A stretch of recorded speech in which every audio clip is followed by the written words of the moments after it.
वहां कितना बम गोली चलती होगी समझा जा सकता है। और खासकर तब जब सैया भाई कोतवाल तब डर काहे का, पीछे तो पुलिस भी साथ में होगी। बंगाल में याद करिए, आपको कट्टे की आवश्यकता नहीं है, आप तो पिस्टल। अच्छा, मणिपुर में ना सर AK-47 चल रहा है। अरे आपका मणिपुर का, चलिए एक मिनट, इसे कहते हैं रस्सी जल जाए पर बल ना जाए। नहीं, पर मणिपुर पर भी जवाब बता रहा हूं ना, राष्ट्रीय पार्टी का दर्जा छिन गया। सुनिए, राष्ट्रीय पार्टी का दर्जा छिन गया, अब है प्रदेश की पार्टी, मगर देश भर का भाषण देने में लगे हुए हैं। भाई अपने राज्य का जवाब दीजिए। अब मणिपुर का मैं जवाब देता हूं। मणिपुर का जो विषय है, मैं वही तो मैं कह रहा हूं, बंगाल में इसको सिखाता था। बंगाल में सभ्यता संस्कृति फलती फूलती थी, और आज ऐसा लग रहा है कि बाल्टी में बम ऐसे रखे जैसे फल और फूल रखे हुए हो। और आप क्या बात कर रहे हैं भाई? मानव जी संयम कैसे खो दे रहे हैं? मानव जी संयम खो दे रहे हैं। मानव जी, संयम कौन खो रहा है ये तो दर्शक देख रहे हैं, दर्शक देख रहे हैं। मेरी आपसे रिक्वेस्ट है मानव जी, मणिपुर पे आपने सवाल पूछा, सुधांशु जी जवाब दे रहे हैं, मैं अजीज खान साहब और हर्षवर्धन जी के पास भी जाऊंगी। सुधांशु जी पहले देखिए, मणिपुर की जो घटना है, एक निर्णय जो कि कोर्ट के आदेश और संवैधानिक प्रक्रिया से हुआ, उस कारण से दो समुदायों के बीच में संवेदनशील परिस्थिति उत्पन्न हुई। सरकार पूरी सतर्कता के साथ उस पर काम कर रही, जिसका प्रमाण यह है कि गृह मंत्री जी ने, अमित शाह जी ने, जैसे ही ये घटना शुरू हुई थी मणिपुर की, कर्नाटक का चुनाव प्रचार छोड़कर गए थे और वहां पे जाके बैठक लिया और कार्य किया। मगर आपने अपने मुंह से कहा कि मणिपुर में तो 1.5 महीने से चल रहा है। अरे बंगाल में तो 12 साल से चल रहा है और हर चुनाव में चल रहा है। यहाँ पे कोई तात्कालिक कारण नहीं नजर आता है, यहाँ सुनियोजित व्यवस्थित योजना नजर आती है। ये मणिपुर और पश्चिम बंगाल में जमीन आसमान का अंतर है जो आपकी सरकार ने करने का प्रयास किया है। दुख की बात यह है कि कोर्ट की फटकार मिलने के बाद और जनता के कर रहे हैं, चिंता मत करिए, कम्युनिस्टों ने जिस ढंग से यहाँ पर खून बहाया था, जनता ने उनको भी दंड दिया और आपका भी समय, आपके साथ भी जनता उचित निर्णय लेगी। आप माटी मानुष की बात करते हैं, भारत माँ के खिलाफ खड़े होने वाली शक्तियों के साथ खड़े होते हैं, माटी को खून से रक्त रंजित कर देते हैं, और मानवता की तो वो स्थिति वहां नहीं रहती।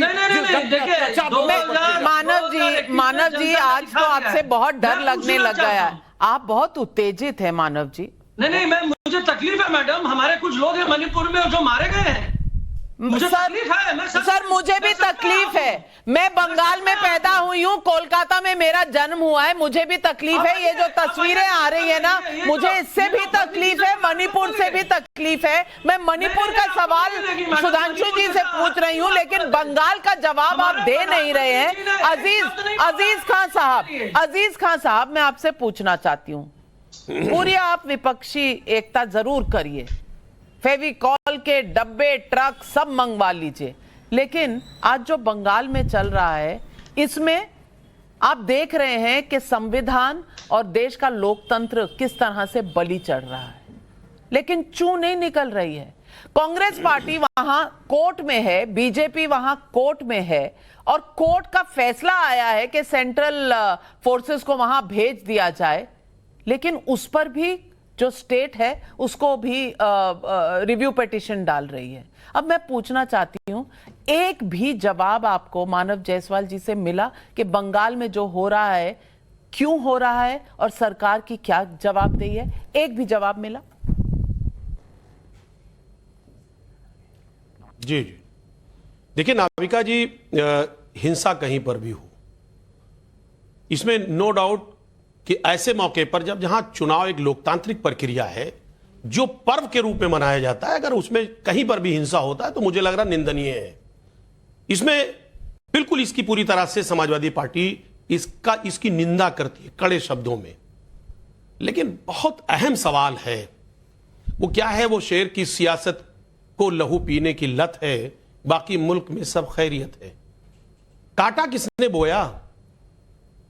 आप खुद अंदाजा लगाएं, उत्तर प्रदेश में जिला पंचायत का चुनाव था, ब्लॉक प्रमुखी का चुनाव था, किस कदर यही बीजेपी के लोगों ने नंगा नाच नाचा है, नंगा नाच। यहां पर हमारे प्रत्याशियों को वो स्थिति पैदा की कि उनके घरों को खोद दिया गया। एक महिला, लखीमपुर में एक महिला की साड़ी तक को खींचा गया, क्या क्या नहीं जुल्म किया गया। नामांकन नहीं करने दिया गया, तमाम तरीके की परिस्थितियां पैदा कर दी गई। डीएम और एसपी मिल करके चुनाव लड़े, बीजेपी के साथ पैरेलल चुनाव लड़े। चिल्लाते रहे हम लोग, आवाज उठाते रहे, समाजवादी पार्टी के लोग आवाज उठाते रहे, चुनाव आयोग से कंप्लेन करते रहे। कोई सुनने को तैयार था? कोई सुनने को तैयार था? आप जो बो रहे हैं ना पूरे देश में, नफरत बो रहे हैं, नफरत, वो नफरत फैलेगी। और वो नफरत के जिम्मेदार कौन है? बीजेपी। आज आप देखिए तमाम बातें हो रही हैं साहब, ओबीसी मुसलमान, ओबीसी हिंदू, अभी कैंडिडेट मिल नहीं रहे इनको, चुनाव लोग लड़ना नहीं चाह रहे हैं। आज बंगाल में पूरी तरह से बीजेपी साफ हो चुकी है, उसका पत्ता साफ है। लेकिन हिंदू मुसलमान करके चुनाव लड़ने का प्रयास किया जा रहा है। और रही बात हिंसा की, तो इसमें कोई दो राय नहीं है, बीजेपी चाहती है ध्रुवीकरण हो जाए, और ध्रुवीकरण करके वो कहीं ना कहीं चुनाव को जीतना चाहती है, चुनाव में उसका लाभ लेना चाहती है। लेकिन जनता होशियार है, समझदार है जनता। हर्षवर्धन त्रिपाठी जी, कांग्रेस भी ध्रुवीकरण करवाना चाह रही है इस लहजे से, तो क्योंकि बीजेपी के साथ कांग्रेस की भी याचिका है, नंबर 1। नंबर 2, कह रहे हैं अजीज खान साहब कि बीजेपी वहां से साफ हो चुकी है। अगर साफ हो चुकी है तो ये जो बम चल रहे हैं तो बीजेपी नहीं करा सकती, तो साफ हो चुकी है ही नहीं वहां पर, उसका कोई जनादेश नहीं है, उसका कोई वहां पर बोलने वाला नहीं है, कुछ नहीं है, तो फिर बीजेपी कैसे करा रही है? ये अपने आप को कॉन्ट्रडिक्ट क्यों कर रहे हैं? नाविका जी कॉन्ट्रडिक्ट नहीं कर रहे हैं, ये आज टीवी पर हास्य का पात्र हैं, हमें बात ही नहीं रखने दे रही है। और मुझे लगता है कि देश के लोगों की जो पीड़ा है वो आज एक राजनीतिक दल के प्रवक्ता के इस तरह के अज्ञान प्रदर्शित करने से और बढ़ गई होगी। जिस राज्य में प्री इंडिपेंडेंस और पोस्ट इंडिपेंडेंस जो कुछ हुआ है, कम्युनल वायलेंस, उसको छोड़ दें। 60 के दशक से जिस तरह से, और वो पूरी तरह से कम्युनिस्ट वायलेंस रहा, बीच में 5 साल की कांग्रेस की सरकार ने भी कोई कमी नहीं की, उनके ऊपर भी खूब आरोप लगे, लेकिन कम्युनिस्ट वायलेंस रहा। उस राज्य को जो भद्रलोक के लिए जाना जाता था, जो कला संस्कृति के लिए जाना जाता था, जो आंदोलन के लिए जाना जाता था, उसको क्या कर दिया? वहां मतलब ये है कि अगर आप दूसरी विचारधारा नहीं है तो आपको मार देंगे, आपको खत्म कर देंगे। गांव गांव में ये जहर फैला हुआ, ये देश के किसी हिस्से में नहीं हुआ। और ममता बनर्जी जो उसी से लड़कर इतनी बड़ी नेता निकली, आज उनके प्रवक्ता मानव जी का हाल देखिए किस तरह से बोल रहे हैं। और उनका वश चले तो शायद टीवी में से ही कुछ, जिसको कहते हैं ना कि वो कुछ थोड़ा एक कदम आगे बढ़ जाएं। अरे भाई, आपके यहां हर बार अर्धसैनिक बलों की तैनाती उच्च न्यायालय के निर्देश पर होती है। कभी तो थोड़ा शर्माइए, आप लोग नेता लोग हैं, आप लोग सरकार में हैं, सत्ता में हैं, जरा सा तो शर्म कीजिए। और लोकतंत्र के समय में अगर जनता को अपना वोट डालने में या जनप्रतिनिधि बनने के रास्ते में इस तरह की बाधा पड़े तो ये शर्मनाक है, ये पीड़ा बहुत ज्यादा होती है। और उसमें अगर कोई आके समाजवादी पार्टी के प्रवक्ता ये कह रहे हैं, उत्तर प्रदेश से हैं, कह रहे हैं कि बंगाल में भाजपा कर रही है ध्रुवीकरण, तो भैया फिर क्या कहें, तो अज्ञान की पराकाष्ठा। रखने नहीं दिया था आपने।